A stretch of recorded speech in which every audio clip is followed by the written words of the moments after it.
Hey everybody, doing another video about how to study the Bible. This one is titled Study Like the Bereans, and as you can see from the graphic there, the Bereans, they examined the scriptures daily. I'm going to be using Acts chapter 17 verses 10 and 11 as my starting point for this video.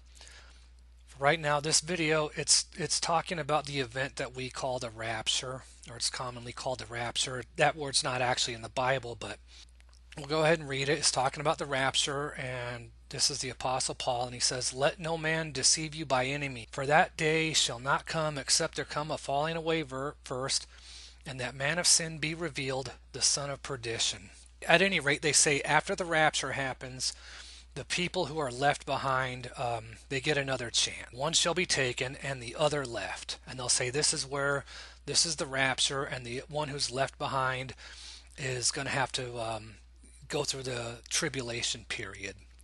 Well, then he says afterwards, "For wheresoever the carcass is, there will the eagles be gathered together." Well, carcass, obviously, that's a corpse.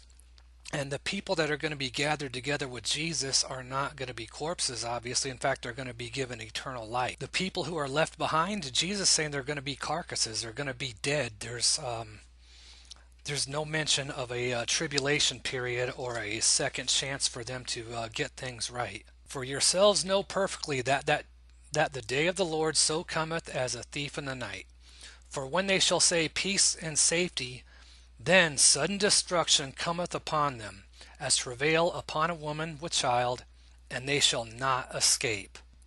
And this is talking about the same event here. It's the rapture. People who are left behind, it says right here, sudden destruction, and they shall not escape. Again, there's no mention of any second chance of a tribulation period, whether it be 7 years or 3.5 years, and no more evidence that there is no second chance when the rapture happens. That's it.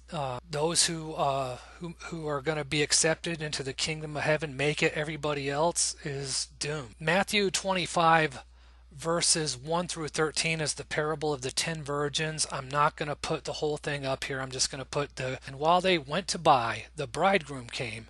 Excuse me. "And they that were ready went in with him to the marriage, and the door was shut. Afterwards came also the other virgins, saying, Lord, Lord, open up to us. But he answered and said, Verily I say unto you, I know you not." What he didn't say is, I say unto you, okay, I'll come back in 7 years and you get another shot. It's just not there.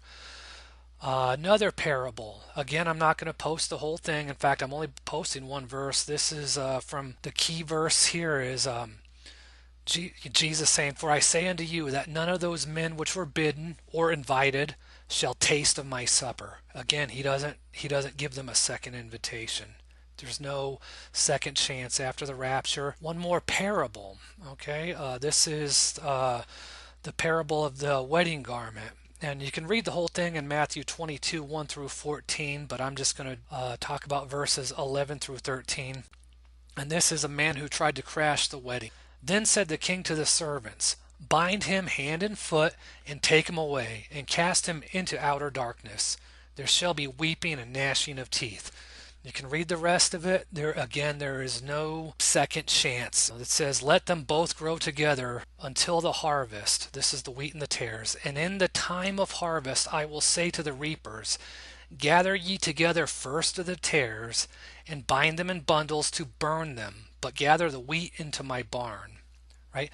Well, you notice that the tares, it says bind them up and burn them. There's no second chance. These people that are part of the tares, or among the tares, they're going to be saying the harvest is past, the summer is ended, and we are not saved. Again, right here, this is talking about the end of the world, the second coming, when the Messiah comes to rescue everybody, to save his true church.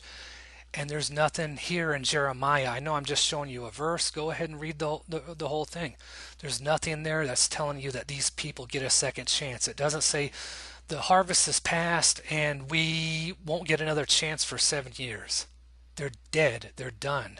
This is a false doctrine, and it's a dangerous false doctrine to say that people who aren't part of the rapture are still going to get a second chance. Hope and pray that that people will start to actually be more like the Bereans, and that they examine the scriptures daily, pray about it, and I truly believe if you're seeking after the Lord with all your heart and all your soul, He will reveal the truth.